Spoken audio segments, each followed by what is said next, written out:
네, 역전의 승부 한 방을 노려보겠습니다. 네. 오늘도 MBN골드 신광섭 매니저와 함께 해보겠습니다. 안녕하세요. 네, 반갑습니다. 신광섭입니다. 네.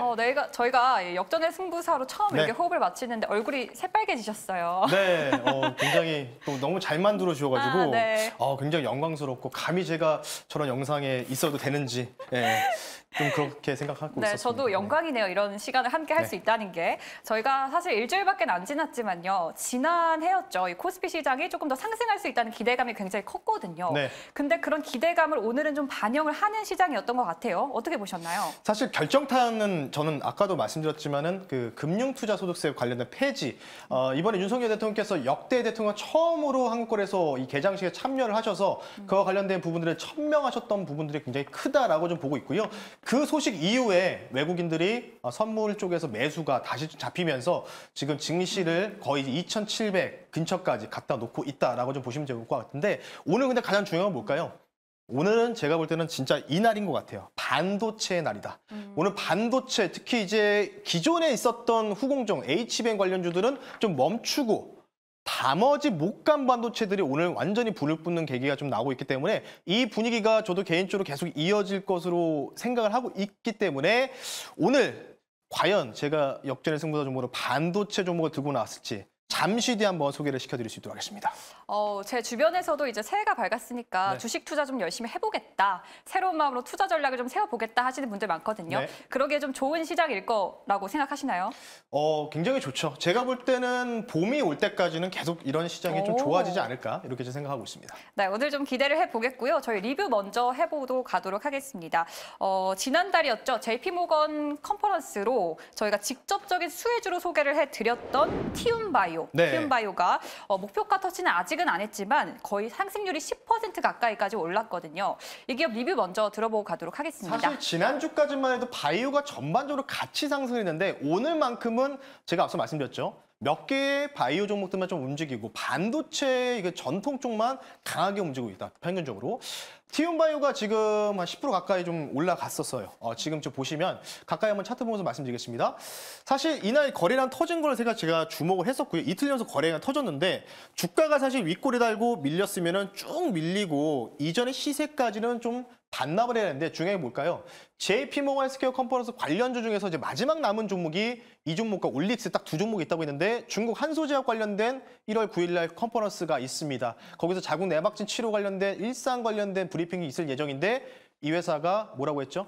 합선 신약 관련주다라고 좀 보고 있기 때문에 오늘이 1월 2일이니까요. 이제 딱 한 5일 정도 좀 남아 있는 것 같습니다. 거래액이 좀 5일 정도 남은 상황이기 때문에 이 관련주들이 아마도 다시 한번 저는 장 후반 들어서, 그러니까 주 후반 들어서 계속해서 이벤트 드리븐 전략으로 접근해도 나쁘지 않다라고 저는 생각해서 지금 하락 나오다가 아랫골이 좀 달아주면서 올라가고 있죠. 이전에 전고점 근처를 제가 목표 가격을 설정해 드렸기 때문에 만약에 JP모건 헬스케어 컨퍼런스 1월 9일까지 가면은 매도고 근데 그 전까지 이미 치고 간다. 1월 7일, 1월 5일에 치고 간다라고 하면은 그때는 목표에서는 우리가 엑시트, 매도하는 전략이 중요하다라고 말씀드릴 테니까요. 계속해서 홀드 전략 유지하면서 리뷰를 마무리하겠습니다.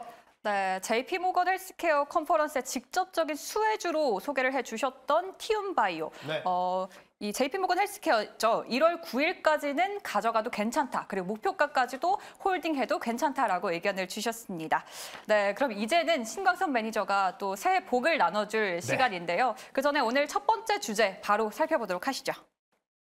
네, 오늘 역전의 승부사 첫 번째 주제 바로 정치 테마입니다. 오늘 또 큰 뉴스가 있었죠. 네. 대선 후보자의 피습 소식이었는데요.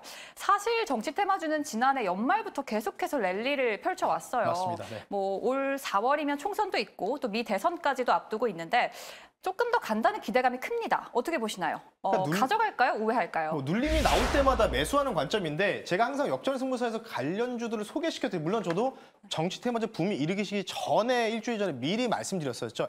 정치 인물주를 좀 가지고 나와서 수익 실현 한번 했었는데 이 자리에서 지금 이제 전반적으로 뭐 피습 사건, 안타까운 그런 사건도 있었고 여러 가지 있었지만 어찌 됐던 간에 확실히 선거의 제철이긴 한 것 같아요, 올해가. 그래서 계속해서 좋게 보고 있지만 오늘만큼은 좀 올라가는 종목 쫓아가는 것보다는 개인적으로는 더 나은 테마, 종목이 좀 나왔기 때문에 우회 의견을 드릴 수 있도록 하겠습니다.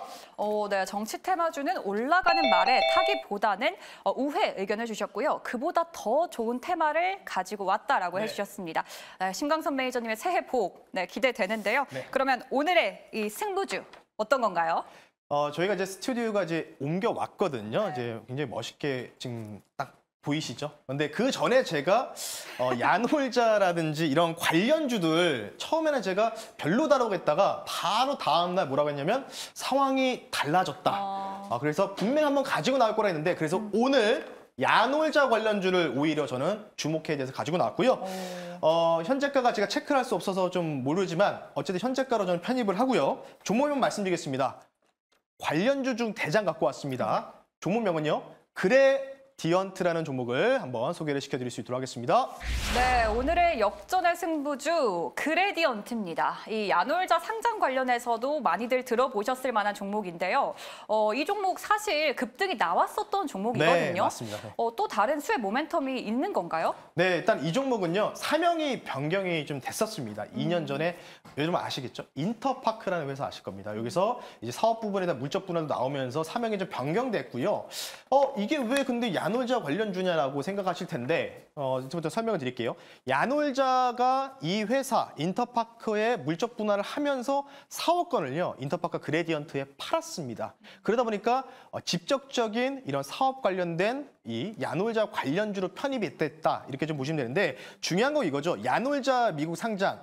지금 나스닥 보시면 분위기가 장난이 아닙니다. 예, 지금 아직도 이 머니마켓 펀드 자금도 대기자금이 많기 때문에 이전 쿠팡과는 다르게 이번 상장이 성공할 가능성이 상당히 좀 높다 이렇게 좀 보고 있고요.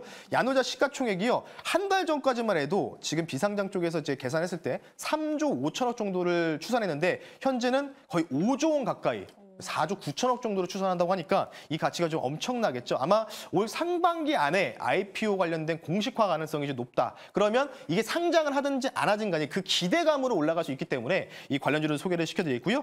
그레디언트가 또 하는 일이요. 사실은 뭐 이전에 인터넷 전자상거래도 있지만 최근에는 이 스타트업, 엔젤 투자 쪽으로도 계속해서 규제되는 흐름이 좀 보이다 보니까 체외진단 의료기기 업체죠. MB포스텍이라는 회사에 투자를 해서 지분을 인수했었습니다. 그래서 이 MB포스텍이 시장 가치가 아직 나오지 않았거든요. 근데 2024년도 지금 한 상분기 정도 내에 코스닥 상장을 좀 준비하고 있다는 또 뉴스도 보도됐기 때문에 어찌됐든 간에 이 두 가지 모멘텀이죠. 결국은 IPO라는 공통적인 키워드로 우리가 접근해보자라고 말씀드릴 테니까요. 그레디언트 두 가지 모멘텀 참고하시면 좋을 것 같습니다. 네, 오늘 두 가지 모멘텀과 함께 야놀자 상장 기대감으로 직접적으로 수혜를 받을 수 있는 기업, 그레디언트 소개해 주셨습니다. 목표가와 손절가도 같이 잡아볼까요? 네, 가격 전략을 좀 말씀을 드릴게요. 자, 화면 보면서 말씀드리겠습니다. 제가 항상 강조하는 이 흐름, 기술적, 테크닉적인 흐름인데요. 항상 이렇게 거래량이 동반된 상황에서 주가 자체가 쭉 밀려야 되는데 어떨까요? 지금 주가가.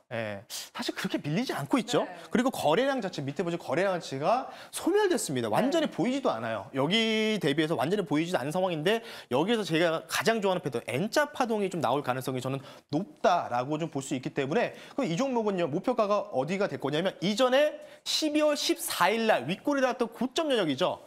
17,000원 선을 제가 목표 가격으로 좀 제시해드리고요. 손절 가격은 12,000원 선. 12,000원이 딱 이 뉴스 야놀자 상장 관련해서 시가가 갭든 자리다. 요 구간이 깨지면 절대 주고 안 된다 해서 손절가를 여러분들이 명심하셨으면 좋겠습니다. 이런 패턴들은 항상 거래량이 터졌을 때 상한가를 기록했을 때 시가가 익절이나 또는 손절 라인이 된다. 그래서 목표 가격 17,000원, 손절가 12,000원 여러분들 가격 전략 참고하시면 좋을 것 같습니다. 네, 현재 그레디언트 이제 현재가로는 14,000원대에서 등락을 거듭하고 있는데요. 지금 거래량 자체는 많지는 않지만 이 네. 기대감이 작용을 한다면 주가 크게 오를 수 있다라고 말씀해 주셨습니다. 목표가는 17,000원, 손절가 12,000원 잡아보도록 하겠습니다. 그리고 그 외에 더 자세한 시장 예약이 또 어디서 저희 만나볼 수 있을까요? 네, 제가 운영하는 녹색 밴드 여러분들 네이버 밴드의 검색창에 여러분들 MBN골드 신광석 검색하시면 무료로 가입이 가능하신 데가 주말에 여러 가지 자료도 올려드렸고요. 바이오 관련된 코멘트도 올려드렸고 오늘 같은 경우에는 또 야놀자부터 시작한 신규 IPO, 신규 상장주 관련주들 목록을 또 저녁에 올려드릴 테니까 관심 있으신 분들은 네. 너튜브도 확인해 주셔도 되고요. 녹색 밴드에 신광선 매니저 검색하시면 거기에서 좀 좋은 자료들 많이 참고하시면 좋을 것 같습니다. 네, 시청자분들 연초에 또 궁금하신 것들 많으실 텐데요. 저희 자세한 이야기는 이 녹색 밴드에서 신광선 매니저와 함께 또 나눠보시면 좋을 것 같습니다. 그럼 저희는 여기서 인사드리도록 할게요. 신광선 매니저님 감사합니다. 네, 고맙습니다.